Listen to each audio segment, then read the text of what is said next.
இந்த ஜூமில் இணைந்திருக்கும் உலகத் தமிழர் அனைவருக்கும், ஜூமில் இல்லாட்டிலும் இந்த உலகத்தில் வாழ்கிற அத்தனை தமிழர்களுக்கும், மனித உரிமை செயற்பாட்டாளர்கள், சர்வதேசத்தில் மனித நேயத்தை நேசிக்கும் அனைவருக்கும் முதற்கண் வணக்கம். எனக்கு முதல் நாளில் என்னோட நின்று எனக்கு பக்கபலமாக இருந்த, எனக்காக நான் உண்மையாக பார்க்குறதுக்கு நேரம் கிடைக்கல.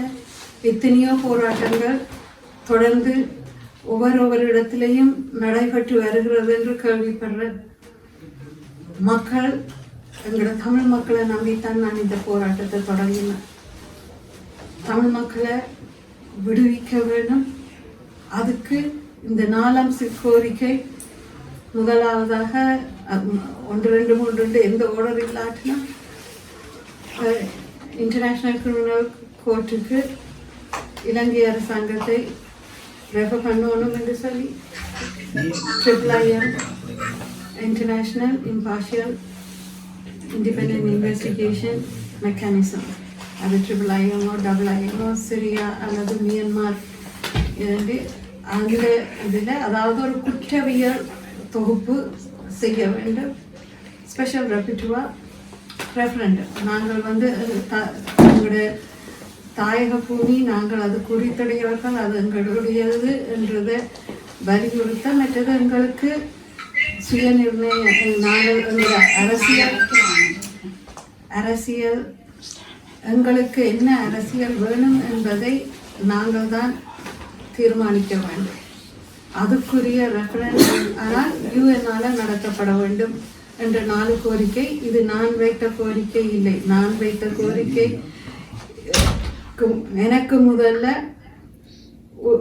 இலங்கையில் தாயகத்தில் வாழ்கிற அத்தனை பேராலும்,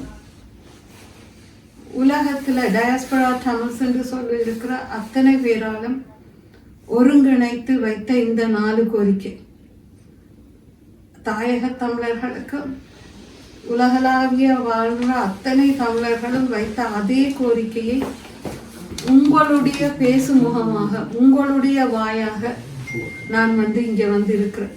அதால தான் அதே கோரிக்கையை வைத்தேன். அதுக்கு ஆதரவு தந்த அத்தனை உள்ளங்களுக்கும் நன்றி. தமிழன் நாங்கள் எப்பவும் எங்களுடைய கடமையை செய்வோம் என்றது தெரியும். பல மன கஷ்டங்களுக்குள்ளதான் நான் கதைக்கிறேன். ஏனென்றால் சில நேரங்களில் எது சரி எது சரியில்லை என்றதுல பல குழப்பங்கள் வர்றதுக்கு சந்தர்ப்பங்கள் இருக்கின்றன. நான் இந்த போராட்டத்தை வைத்திருப்பது ஐநாவை நோக்கி, இந்த பிரித்தானியாவை நோக்கி. இங்கே இன்றைக்கு நான் எதிர்பார்த்தேன்னா, நேற்று நான் சொன்னேன் ஸ்கைப் நியூஸ் எப்படி வந்தது என்று. தமிழர்கள் அத்தனை பேரும் ஸ்கை நியூஸுக்கு அடித்து சொல்லி அவர்கள் உடனடியாக தாங்கள் வந்தவர்கள் ஒரு பெரிய ஒரு ஹெலிகாப்டரையும் தாங்களே தங்களோட செலவில் செய்து கொண்டு. ஆனால் இன்றைக்கு மட்டும் இந்த நாட்டு ஊடகங்களோ, இந்த நாட்டில் நான் வேலை செய்த மனித உரிமை அமைப்புகள் கூட வரவில்லை என்பது ஒரு வருத்தமான உண்மை. அதற்கு காரணமாக சொல்லப்படுவதும் 100% உண்மை. தமிழன் என்பவன், நான் இந்த அறநெறி போராட்டத்தை முதலால செய்யல. இதுக்கு முதல்ல திலீபன் அண்ணா, அன்னபூபதி இவர்கள் செய்திருக்கிறார்கள். நேற்று நான் தொடங்கிக்க அவர்களை கும்பிட்டு ஏனென்றால் அவர்கள் இல்லாமல் நான் இல்லை, எங்கள் மாவீரர்கள் இல்லாமல் நான் இல்லை, எந்த தமிழனும் இல்லை. இது உண்மை, சத்தியம். ஒவ்வொரு நாளும் எழும்பேக்க கும்பிட்டுட்டு எழும்புறோம். ஆனால் ஒரு துரதுஷ்டமான உண்மை என்னென்றால், என்னோட வேலை செய்த ஆட்களே எனக்கு போன் பண்ணி அந்த படம் இருக்கிறதால நான் உன்னிட்ட வரமாட்டேன் என்று சொல்றது. என் ஆன்மாவை நான் கலட்டி விட்டுட்டு ஆனா என் மக்களுக்காக நான் போராடுறதா, அல்லது என் ஆன்மா எனக்கு வேணும் என்று சொல்லிட்டு நான் சர்வதேச, ஏனென்றால் அவர்கள் வந்தால்தான் இதை வெளியில கொண்டு போக இயலும். ஒரு தர்ம சங்கடமான ஒரு நிலை என்பது இதுதான். எனக்குள்ளேயே போராட்டம். இந்த போராட்டத்துக்கு எனக்கு தீர்வு இல்லாமல் இருக்கிறது. ஏனென்றால் என்னோட வந்தவர்கள் சொன்னவர்கள் என்னோட தொடர்ந்து இந்த மனித உரிமை செயற்பாட்டில் பயணித்து வந்தவர்கள் இருக்கிறது கொஞ்ச நாள். இதுக்குள்ள நாங்கள் எவ்வளவுக்கு எவ்வளவு சர்வதேச ஊடகங்களை நாங்கள் இங்க கொண்டற இயலுமோ அதுதான் எங்களோட மக்களோட விடுதலையை அடைய வைக்கும் என்று நம்பி இதை அனைத்து தமிழர்களும் ஏற்றுக்கொள்வீங்கள் என்ற ஒரே ஒரு உணர்வுல தான் இன்றைக்கு எனக்கு பக்கத்துல இருக்க வேண்டிய 2 பேர், எனக்கு பக்கத்துல இல்ல, எனக்கு முன்னுக்கு இருக்க வேண்டியது ஆன்மீக ரீதியாக இந்த அறைக்குள்ளாக இருக்கிறேன். நான் என்ற மனச்சாட்சிக்கு நான் சொல்லவேன், எப்பவுமே கடவுளை முன்னுக்கு வைத்துத்தான் பழக்கம், பக்கத்துல வைத்து பழக்கம் இல்லை. அவர் 2 பேரும் எனக்கு பக்கத்துல இருக்க வேண்டிய ஆக்கள் இல்லை, எனக்கு முன்னுக்கு இருக்க வேண்டிய ஆக்கள். முன்னுக்கு இருக்கிற என்று நினைச்சு கொண்டு எனக்கு திலீவனாவும் பூபதி அம்மாவும் எனக்கு முன்னுக்கு இருக்கிறா என்று நினைச்சு கொண்டுதான் நான் இதை தொடங்குறேன்.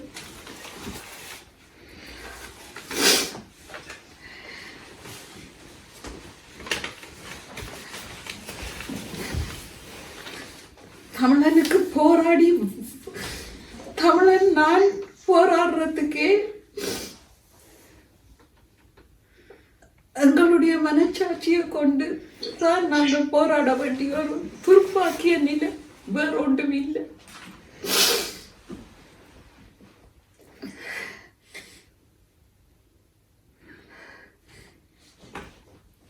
இன்றைக்கு 2ஆம் நாளாக தொடர்ந்து இந்த உண்ணாவிரதம் நீடித்து வருகிறது. இந்த குரோய்டன் பகுதியில் நேஷனல் லாக்டவுன்.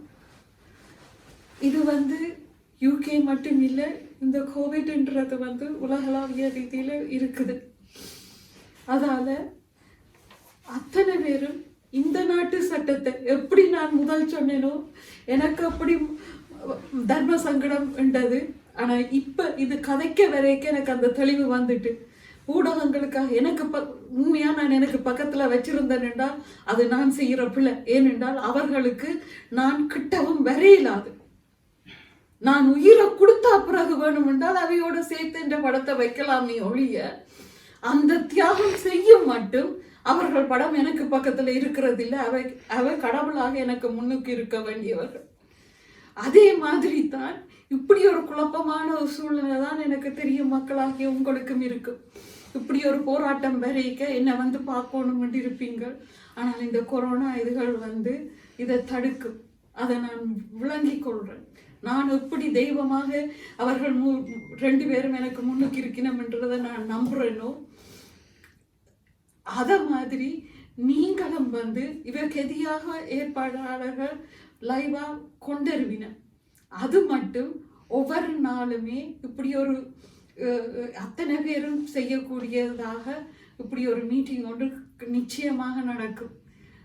அது என் உயிர் இருக்கிற வரைக்கும் நான் உங்களோட கதைத்து கொண்டு தான் இருப்பேன். ஆனால் அதுக்கு முதல்ல நாங்கள் செய்ய வேண்டியது, இப்போ திங்கட்கிழமைக்குள்ள நாங்கள் இந்த பிரித்தானியாவுக்கும் இந்த கோ குரூப்னு சொல்கிற அந்த 6 நாடுகளுக்கும் இது நாங்கள் இப்போ நான் வைத்த கோரிக்கை பிரித்தானியாவை நோக்கி வைத்தது. ஆனால் மக்கள் பிரித்தானியாவோட மட்டும் நிற்க தேவையில்லை.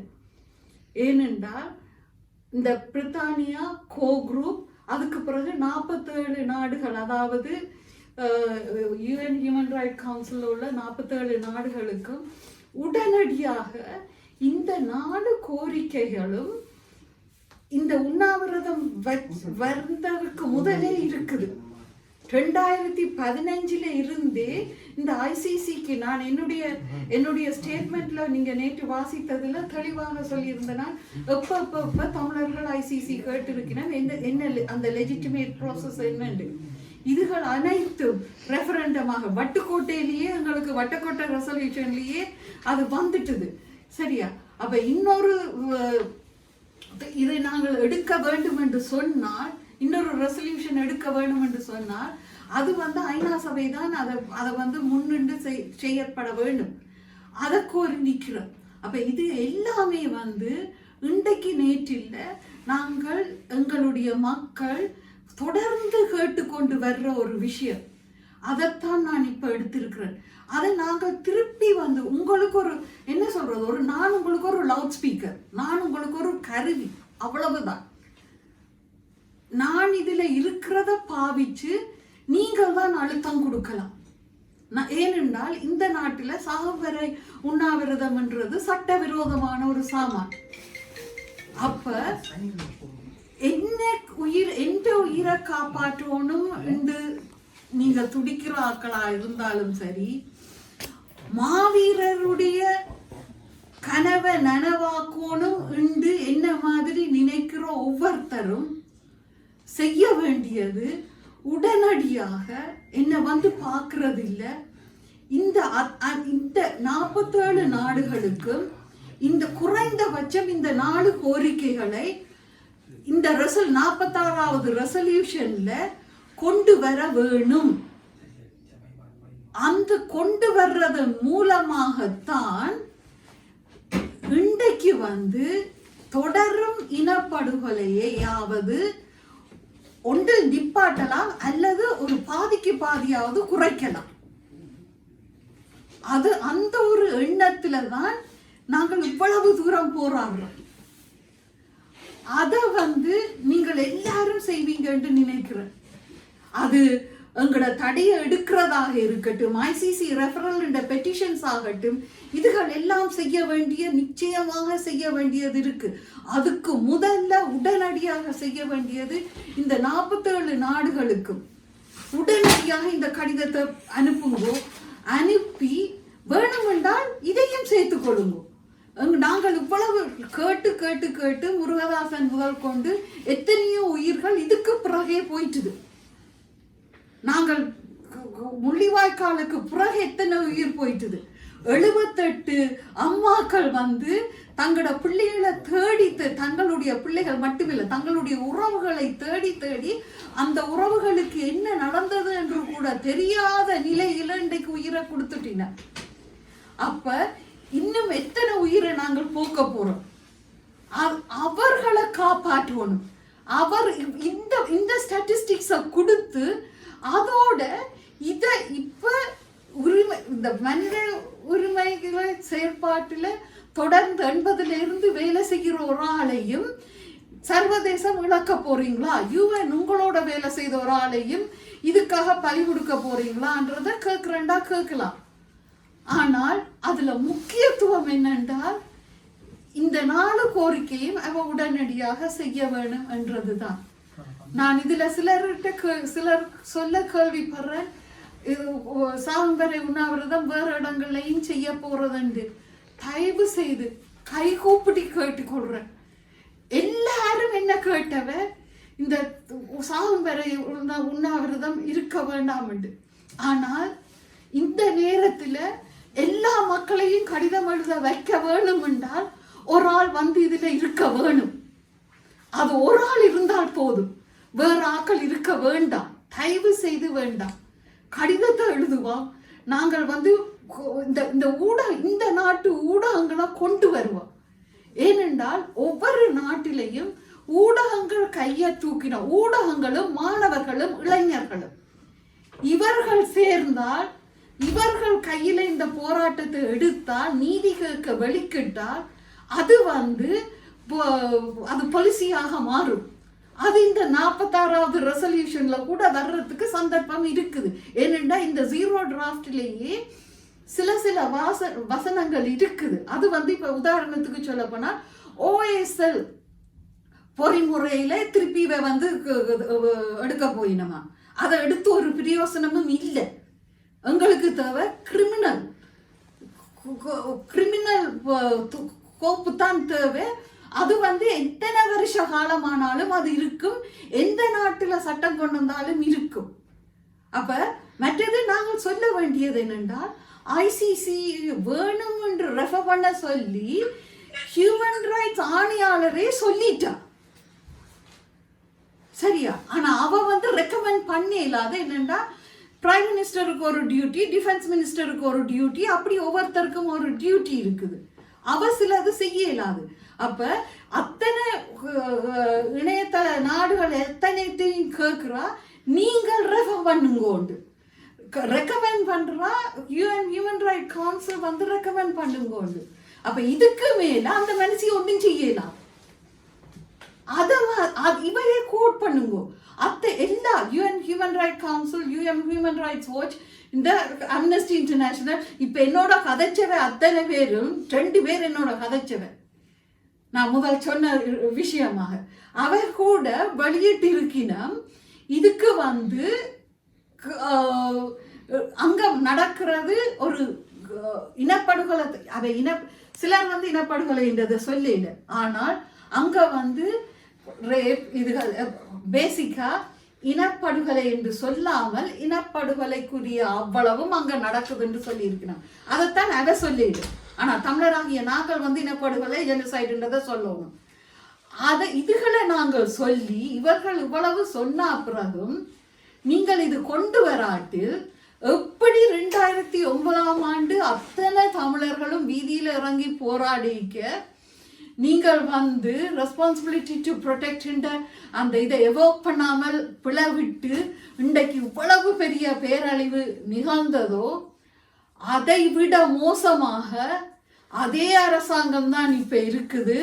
அதை விட மோசமாக இன்னும் வந்து பேரழிவை நடத்தி கொண்டிருக்கும் நடத்தும். அங்க தமிழன் என்று வாழ்றதுக்கு இடமே இல்லை. தமிழ் உள்ள மற்றது இன்னொரு பெரிய ஒரு விஷயம் நீங்க சுட்டி காட்ட வேண்டியது என்னென்றால், போர்க்குற்றம் செய்தவன் அந்த தடயங்களை அழிக்கிறான். அகழ்வாராய்ச்சி, அந்த ஆராய்ச்சி, இந்த ஆராய்ச்சின்ற பெயர்ல இருக்கிற விக்டிம்ஸை வந்து விட்னஸஸை வந்து கொல்லுறான்.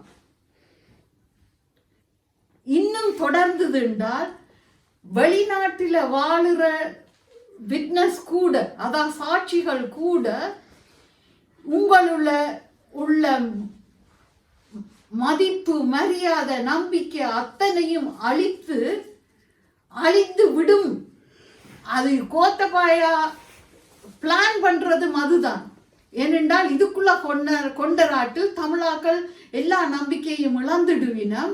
அதால இந்த தமிழர்கள் போராட மாட்டினம்.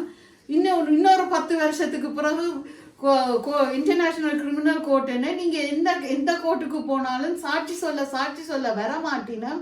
இந்த துணிவு சாட்சி சொல்ல முதல்ல உயிரோடு இருக்க மாட்டினம். அவைக்கு ஞாபகம் இருக்காது. அதுக்கு பிறகு ஞாபகம் இருந்தாலும் மனத்துல பலம் இழந்து, தைரியம் இழந்து, நம்பிக்கை இழந்து போயிடுவினம் என்று அவன் கணக்கு போடுறான். அதை நாங்கள் தெளிவாக விளங்கி கொள்ளணும். அதை விளங்கி கொண்டு நாங்கள் வந்து தெளிவாக சொல்லுவோம். இன்னென்ன காரணத்துக்காக எத்தனை பேர் இப்ப 1956ஆம் ஆண்டு நடந்த இனப்படுகொலைக்கு சாட்சியாக எங்கள்ல எத்தனை பேர் இருக்கிறோம். நாங்கள் ஒரு வீதமானாக்கள் கூட இன்றைக்கு உயிரோடு இல்லை. அதையெல்லாம் நாங்கள் பதிஞ்சால் என்ன சொல்லிவிட, நான் டைகர் இல்லை, நான் விடுதலை புலி இல்லை. ஆனால் யார் விடுதலை புலிகள் என்று நாங்கள் கேள்வி கேட்க வேண்டியிருக்கு. விடுதலையை நோசிக்கிறவன் ஒவ்வொருத்தனும் விடுதலை புலிண்டா நானும் விடுதலை புலிதான், ஒவ்வொரு தமிழனும் விடுதலை புலிதான். விடுதலை புலி ட்ரைனிங் எடுத்தா மட்டும் விடுதலை புலி இல்லை. இன்றைக்கு சிங்களவனே சொல்றான், சிங்கள தாய்மாரே சொல்லினா பிரபாகரன் இருந்திருந்தால் இன்றைக்கு இந்த தண்ணி நான் இப்படி குடிப்பேனாண்டு அந்த நிலையில தான் இருக்குது. அப்படி இருக்கேக்க நாங்கள் விடுதலை புலிகள் என்றும் கதைக்க தேவையில்லை, நாங்கள் இதுண்டும் கதைக்க தேவையில்லை. நான் தமிழனாக இருந்தவன் ஒவ்வொருத்தனும் கடைசி தேசிய தலைவர் இதுபடி கடைசி தமிழன் இருக்கும் வரை இந்த போராட்டம் தொடரும், நடக்கும். அது நாங்கள் ஒவ்வொருத்தரும் நம்ப வேணும். ஆனால் அதுக்கு உடனடியாக நாங்கள் செய்ய வேண்டியது இந்த கடிதம், இஞ்சத்தைய ஊடகங்களை திசை திருப்போனும் இல்லை, அவையிட சைலன்ஸை உடைக்கணும். நெப்போலியன் சொன்னவர், it is not because of the bad people, it is the silence of the good people why the atrocities are going on. நல்லவர்களுடைய தீயவர்களுடைய செயலால் மட்டுமல்ல, நல்லவர்களுடைய மௌனத்தால் தான் இன்றைக்கு உலகத்தில் இந்த இவ்வளவு பிரச்சனை வருது. இது 100% உண்மை. அதால இந்த ஊடகங்கள் ஏதோ ஒரு காரணத்துக்காக மௌனம் சாதிக்கின. அந்த மௌனத்தை நாங்கள் சில நேரங்கள்ல சில சாக்ரிஃபைஸ் செய்துதான் உடைக்க வேண்டியிருக்கு. அந்த சாக்ரிஃபைஸை நாங்கள் செய்ய நாங்கள் தயங்க கூடாது. சில அர்ப்பணங்களை நாங்கள் செய்து இந்த ஊடகங்களை இங்க கொண்டு வந்து இதை நாங்கள் தமிழர் மட்டும் இல்லாமல் இங்க மெயின் ஸ்ட்ரீம் மீடியால, நான் இங்கே என்று கதைக்கிறது உலகளாவிய இருக்கிற நீங்கள் தமிழர்கள் வாழும் அத்தனை இடத்திலேயே உள்ள மெயின் ஸ்ட்ரீம் மீடியாஸ் இது செய்யும் என்றால், ஊடகங்கள் செய்யும் என்றால் கட்டாயம் நடக்கும். அத மாதிரி இளைஞர்கள், என்னுடைய பிள்ளைகள், அவரை உங்களை நோக்கி கேட்கிற, உங்களால முடியும். நீங்கள் படிக்கிற யூனிவர்சிட்டி, நீங்கள் படிக்கிற ஸ்கூல், அந்த அவைக்கு எக்ஸ்பிளைன் பண்ணி இந்த சோஷியல் மீடியாஸ் எல்லாத்துக்குள்ளாலையும், ட்விட்டர் அது இதுன்ற எல்லாத்துக்குள்ளாலையும் நீங்கள் வந்து இந்த கோரிக்கையை வையுங்க. எப்படி நாங்கள் ஹேஷ்டேக் ஹங்கர் #truth_justice என்று சொன்னமோ அத மாதிரி நிறைய ஹேஷ்டேக்ஸ் வரணும். Hashtag UN change the resolution, include the 4 demands. இப்படி நான் இந்த ஹேஷ்டேக்ல பெரிய எக்ஸ்பர்ட் இல்லை, ஆனால் என்ற பிள்ளைகள், என்ற அடுத்த தலைமுறை நீங்க எக்ஸ்பர்ட். இந்த இது எனக்கு எங்கள் தமிழருக்கு என்ன வேணும்ன்றதை நாங்க கேட்டுட்டோம். அதை நீங்கள் இந்த உலகத்துக்கு கொண்டு போக சேர்க்க வேண்டியது உங்களோட கடமை. இதை நான் சொல்லல, நான் எதையுமே நான் சொல்லல. எனக்கு முன்னுக்கு வந்த அத்தனை பேரும் சொல்லிட்டு வந்துட்டீங்க. எப்போ எத்தனையோ மாவீரர் காலத்துக்கு உரைக்கு முதல் அண்ணன் சொன்னவர், இந்த போராட்டம் இளைஞட்ட கையில வெளிநாட்டுல வந்துட்டு அண்டைக்கு நாங்கள் கேட்கல. அண்டைக்கு கேட்காததிட விளைவுதான் முள்ளிவாய்க்கா. இன்றைக்கும் நாங்கள் அதை கேட்டு நாங்கள் அன்னையோட சிந்தனைப்படி நடக்காட்டு, நான் அண்ணன் என்று சொன்னா போல திருவள்ளுவர் சொன்னதுதான் அன்னையும் சொல்லியிருக்கிறேன். உங்களுக்கு அன்னைய விருப்பம் இல்லையோ, திருவள்ளுவர் சொன்னபடி நடவுங்கோ, அது அண்ணன் சொன்னபடிதான் வரும். அதால நீங்க அன்னையை சொல்லுவீங்களோ, திருவள்ளுவரை சொல்லுவீங்களோ, ஜீசஸை சொல்லுவீங்களோ, அல்லாவை சொல்றீங்களோ, அம்மனை சொல்றீங்களோ, ஆரை சொன்னாலும் சரி, ஆரை பார்த்தாலும் சரி, மனித நேயம்ன்றது ஒன்றுதான். அந்த மனித நேயத்தின்படி, அந்த மனச்சாட்சிப்படி முதல்ல நாங்கள் இந்த இனப்படுகொலையை தொடர்வதை இந்த 4 கோரிக்கை, ஏனென்றா இந்த 4 கோரிக்கையோட எங்களோட பிரச்சனை முடிய போறது இல்லை. இது முடிய போறது இல்லை. ஏனென்றால் தமிழனுக்கு நிரந்தர நிம்மதி தமிழீழம்தான். ஆனால் இந்த இடப்படுகொலையை நிறுத்துவதற்கு நாங்கள் உரிய அவ்வளவும் செய்வோம். இது முதல் கட்டம். நான் கணக்க கதைச்சிட்டேன். நான் கணக்க கதைக்க வேண்டி இருக்கவும் இல்லை. ஆனால் எனக்கு வந்த 2 செய்தி என்ன வந்து நிலகுலைய செய்ய வச்சுட்டு, என்னோட வாழ்ந்தாக்கள், என்னோட வசித்தாக்கள், என்னோட நானவைக்கு விக்டிம்ஸை கொடுத்தாக்கள், எங்களால பேரெடுத்தாக்கள், எங்களால இதண்டாக்கள் இன்றைக்கு என்னட்ட வந்து என்னட்ட வேற தேவையில்லை. என்ற போராட்டத்தை, இந்த நீதிக்கான போராட்டத்தை கொண்டு போக மாட்டேன்றதுக்கு நொண்டி சாட்டி சொல்லிக்க உடைஞ்சு போனேன்.